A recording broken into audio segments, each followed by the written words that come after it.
எல்லோரும் எப்படி இருக்கீங்க? இப்போ வந்து வெங்காய சட்னி வந்து தோசைக்கு, இட்லிக்கு, சப்பாத்திக்கு வச்சு சாப்பிட்றதுக்கு எப்படி செய்யலான்னு பார்க்கலாம். வெங்காயம் வந்து சின்ன வெங்காயம் வந்து ஒரு 20 வெங்காயம் எடுத்துக்கோங்க. மிளகா வத்தல் காரத்துக்கு உங்களுக்கு இஷ்டமாக இருந்தால் 1 எடுத்துக்கோங்க, இல்லைன்னா 2 எடுத்துக்கோங்க. கடாயில் வந்து எண்ணெய் வந்து 1 ஸ்பூன் ஊற்றிட்டு கடுகு உளுத்தம் பருப்பு போட்டுட்டு அதுக்கப்புறம் வந்து வெங்காயம் அந்த 20 வெங்காயத்தை வெட்டி போட்டுருங்க. மிளகா வத்தல் வந்து நான் 1 போட்டேன்.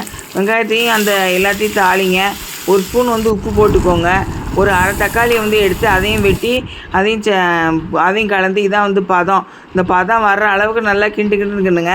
ஒரு பாக்களவு வந்து புளியை எடுத்து போட்டுக்கோங்க. அதுக்கப்புறம் வந்து இஞ்சி வந்து ஒரு சின்ன பிஞ்சு எடுத்து போட்டுக்கோங்க.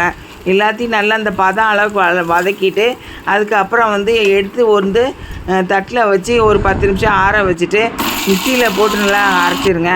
இந்த தண்ணி எதுவும் ஊற்றாமல் அரைச்சி எடுத்துகிட்டு அதுக்கப்புறம் வந்து அந்த சட்னியை வந்து தனியாக ஒரு இதில் கிணத்துல வச்சுட்டு அந்த அரைச்சி வச்ச தண்ணியை எடுத்து மிக்சியில் அரைச்சதை எடுத்து அதில் போட்டுருங்க. நன்றி. எல்லோரும் எப்படி இருக்கீங்க? இப்போ முட்டை குழம்பு வந்து 3 முட்டையை வச்சு எப்படி முட்டை குழம்பு செய்யலான்னு பார்க்கலாம். அதுக்கு பேனில் வந்து ஒரு குளிக்கரண்டி வந்து கடலெண்ணெய் ஊற்றிட்டேன்.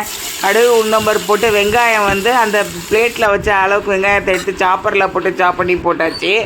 இப்போ வந்து அது நல்லா வெந்து வந்ததுக்கப்புறம் நல்லா டிரான்ஸ்பரண்ட்டாக வந்ததுக்கப்புறம் தக்காளியையும் சாப்பரில் போட்டு சாப் பண்ணி மூடி வச்சு கேஸ் ஃப்ளேம் சிம்மில் வச்சாச்சு. ஃபஸ்ட்டு கேஸ் ஃப்ளேம் ஃபுல்லாக வச்சுட்டு சிம்மில் வச்சுட்டு அப்புறம் 1 ஸ்பூன் உப்பு போட்டுக்கோங்க. நான் 2 ஸ்பூன் வந்து நான் வந்து குழம்பு மிளகாத்தூள் போட்டிருக்கேன். அது நல்லா கிண்டி விட்டுட்டு இதுதான் வந்து பதம். இந்த பதம் வர்ற அளவுக்கு வந்ததுக்கப்புறம் தண்ணி எடுத்து ஒரு 1/2 லிட்டர் தண்ணி எடுத்து அதில் ஊற்றிடுங்க. ஊற்றிட்டு அதுக்கு கேஸ் ஃப்ளேம் சிம்லேயே வச்சுருங்க. அதுக்கு நல்லா வந்து கிண்டி விட்டுட்டு முட்டையை வந்து உடச்சி அதில் ஊற்றுங்க. இது விருந்தாரம் ஆட்சி சமையல் தமிழ். இதை சப்ஸ்கிரைப் பண்ணுங்கள்.